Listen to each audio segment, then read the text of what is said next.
Welcome back to my YouTube channel. ఒక ఊళ్ళో ఒక విద్వాంసుడు ఉండేవాడు. పాండిత్యంలో అతనికి మించినవాడు ఇంకొకడు లేడని అందరి వద్ద మంచి పేరు సంపాదించుకున్నాడు. ఇలాంటి గొప్ప విద్వాంసులకి పాపం ఎప్పుడూ దరిద్రం తాండవిస్తూ ఉండేది. కొద్దో గొప్పో సంపాదించిన డబ్బు ఆ రోజు ఖర్చులకే సరిపోయేది. పైగా దానికి తోడు అతనికి నల్లటి భార్య దొరికింది. దీనికి ఆ విద్వాంసుడు చాలా విచారిస్తూ ఉండేవాడు. అయ్యో దేవుడా! నేను ఇంత విద్య సంపాదించాను. అందరి వద్ద మంచి పేరు తెచ్చుకున్నాను. కాని ఏం ప్రయోజనం? కాకి ముక్కుకి దొండపండులాగా నల్ల పెళ్ళానికి నేను భర్త కావాల్సి వచ్చింది. నా భార్య ఎర్రగా ఉంటే ఎంత బాగుండేది అని చాలా విచారించేవాడు. అలా ఉండగా ఒకరోజు విద్వాంసుడింటికి ఒక సన్యాసి అతిథిగా వచ్చాడు. భార్యాభర్తలిద్దరూ సన్యాసికి కాళ్లు గడిగి షడ్రసోపేతంగా భోజనం పెట్టారు. ఆ సన్యాసి భోజనం చేసి బయట అరుగుమీద కూర్చున్నాడు. అప్పుడు ఆ విద్వాంసుడు బయటికి వచ్చి సన్యాసికి వినయంగా నమస్కరించాడు. అతని భక్తికి మెక్కిలి సంతోషించి సన్యాసి తన వద్ద ఉన్న 3 కొబ్బరికాయల్ని విద్వాంసుడి చేతికిచ్చి, నీవు ఏదైనా ఒక కోరిక తలుచుకుని ఒక కొబ్బరికాయను పగులగొట్టావంటే నువ్వు కోరుకున్న కోరిక సిద్ధిస్తుంది. అలా 3 కోరికలను ఈ 3 కొబ్బరికాయలు తీరుస్తాయి. వీటిని జాగ్రత్తగా నీ దగ్గరే ఉంచుకో అని చెప్పి ఆ సన్యాసి తన దారిని తాను వెళ్ళిపోయాడు. విద్వాంసుడు ఆ కొబ్బరికాయల్ని పుచ్చుకుని లోపలికెళ్లాడు. భార్యను పిలిచి, ఈ కొబ్బరికాయల మహిమ నీకు తెలుసా? మనం ఏవైనా కోరిక మనసులో కోరుకుని ఈ కాయల్ని కొట్టామంటే మనం కోరుకున్న కోరిక నెరవేరుతుంది. నువ్వు నల్లగా ఉన్నావు కనుక ముందు నీకు అందమైన రూపవతిగా మారాలని మనసులో తలుచుకుని ఒక కొబ్బరికాయను కొడతాను, నీకు ఇష్టమే కదా అని అడిగాడు. అప్పుడు ఆ విద్వాంసుని భార్య ఆ మాటకు ఒప్పుకోలేదు. ముందు మన సంసారం గట్టెక్కే మార్గం చూడండి. అదీగాక ఉన్నవి 3 కొబ్బరికాయలు మాత్రమే కదా. మొదటి కాయని మనం ధనవంతులం కావాలని, రెండో కాయ నేను ఎర్రగా మారాలని, మూడో కాయ ఇంకేమైనా కావాలని కొడితే బాగుంటుంది అని బదులు చెప్పింది. భార్య చెప్పిన మాటలు విద్వాంసుడికి ఏమీ నచ్చలేదు. నీకేమైనా మతిపోయిందా? ముందు నువ్వు అందగత్తెవైతే తర్వాత మనం కోరుకోవడానికి ఇంకా 2 కొబ్బరికాయలు ఉన్నాయి కదా. అందుచేత నువ్వు ఇప్పుడు అందంగా మారాలి అని విద్వాంసుడు తన మనస్సులో కోరుకుని ఒక కొబ్బరికాయను టపీమని కొట్టాడు. ఎంత ఆశ్చర్యం! వెంటనే విద్వాంసుడి తన భార్య శరీరం నిమ్మపండులాంటి రంగుకు మారిపోయి చాలా అందగత్తెగా మారిపోయింది. అది చూసిన విద్వాంసుడికి పట్టరాని సంతోషం కలిగింది. ఒక్కసారి భార్యవంక దిగా చూశాడు. నిజంగా ఆమె అపురూపమైన సౌందర్యంతో మెరిసిపోతోంది. ఈ సంగతి ఊళ్ళో అందరికీ తెలిసింది. వాళ్లందరూ విద్వాంసుడి భార్యను చూసి ఆశ్చర్యపోయారు. ఇదేమిటి వింత? నిన్నటిదాకా నల్లగానే ఉన్నది, ఈ రోజు ఎలా ఇంత అందంగా ఎర్రగా ఎలా మారిపోయిందో అని ముక్కుమీద వేళ్లేసుకుని అమ్మలక్కలంతా ఎంతో వింతగా చెప్పుకోసాగారు.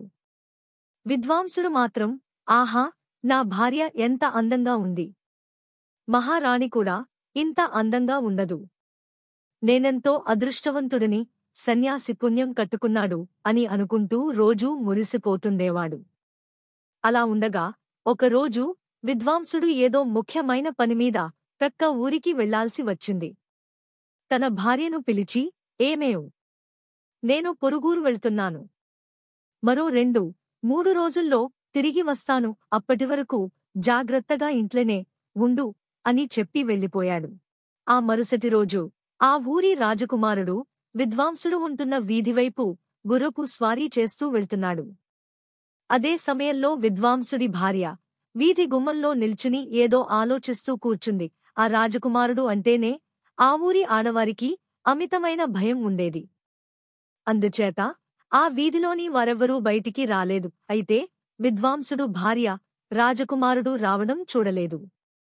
రాజకుమారుడు సరిగ్గా ఆమె దగ్గరికి వచ్చి నిలబడ్డాడు. ఆమె అందాన్ని చూసి ముగ్ధుడయ్యాడు. రాజకుమారుడిని చూసి విద్వాంసుడి భార్య భయంతో వణికిపోయింది. రాజకుమారుడు ఆమె చేతిని గట్టిగా పట్టుకుని, ఇదిగో నా అంతఃపురానికి రా, నిన్ను నేను పెళ్లి చేసుకుంటాను అని బలవంతం చేశాడు. ఆమె రాజకుమారుడికి ఏమీ బదులు చెప్పలేదు. ఎట్లాగో చేతిపట్టు తప్పించుకుని లోపలికి పారిపోయింది.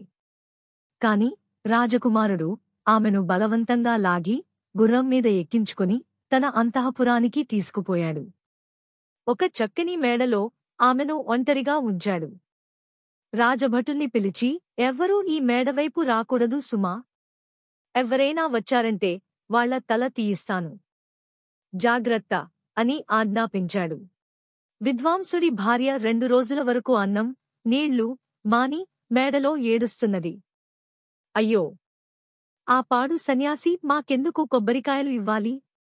నేనెందుకు అందగత్తె కావాలి? ఈ కర్మ నాకెందుకు పట్టాలి అని సన్యాసిని తిట్టిపోసుకుంది.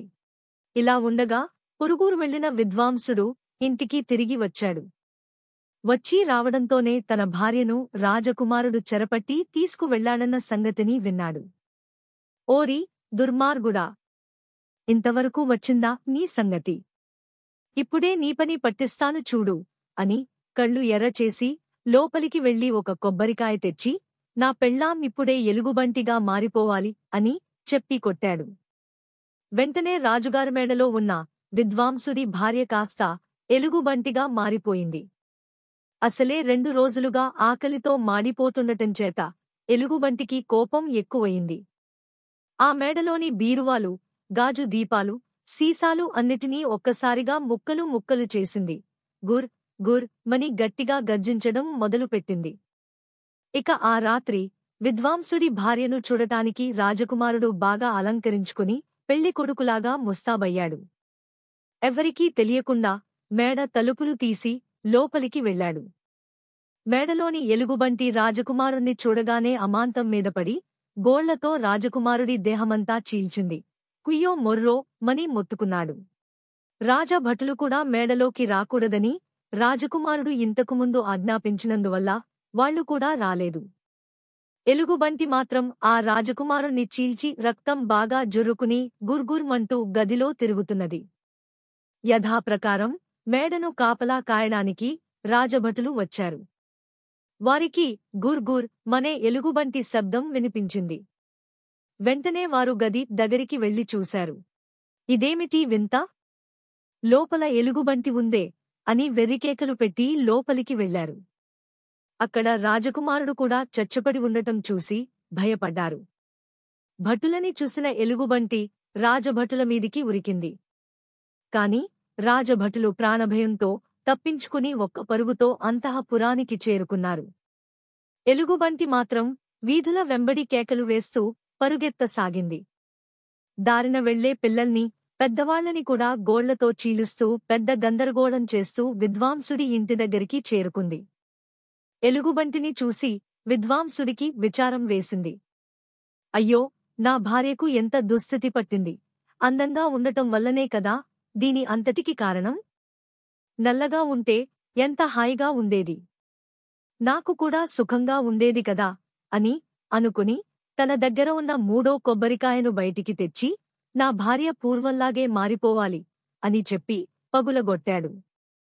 వెంటనే ఎలుగుబంటి కాస్త మామూలు మనిషి అయింది. భార్యను చూసి విద్వాంసుడు ఎంతో సంతోషించి దగ్గరికి లాక్కుని, అయ్యో పాపం, నువ్వు ఎంత కష్టపడ్డావే! ఈ పాడు కొబ్బరికాయల వల్లనే కదా మనకు ఇన్ని కష్టాలు. మనం ఉన్నదానితో తృప్తిపడాలి, లేకపోతే ఇలాంటి కష్టాలే వస్తాయి అని చెప్పి భార్యను ఓదార్చి అప్పటినుండి ఉన్న దానితోనే జీవితం కొనసాగిస్తూ ఆనందంగా ఉన్నారు. ఎప్పటిలాగానే ఈ కథ కూడా మిమ్మల్ని అలరించిందని ఆశిస్తూ, ఈ కథ నచ్చితే ఈ వీడియోని లైక్ చేసి మరిన్ని ఇలాంటి కథల కోసం నా ఛానల్ని సబ్స్క్రైబ్ చేసుకోండి. మీ అమూల్యమైన అభిప్రాయాలను మాకు కామెంట్ల రూపంలో తెలియచేయండి. నా ఛానల్ని మీ మద్దతుతో మరింత ముందుకు నడిపిస్తారని కోరుకుంటూ సెలవు.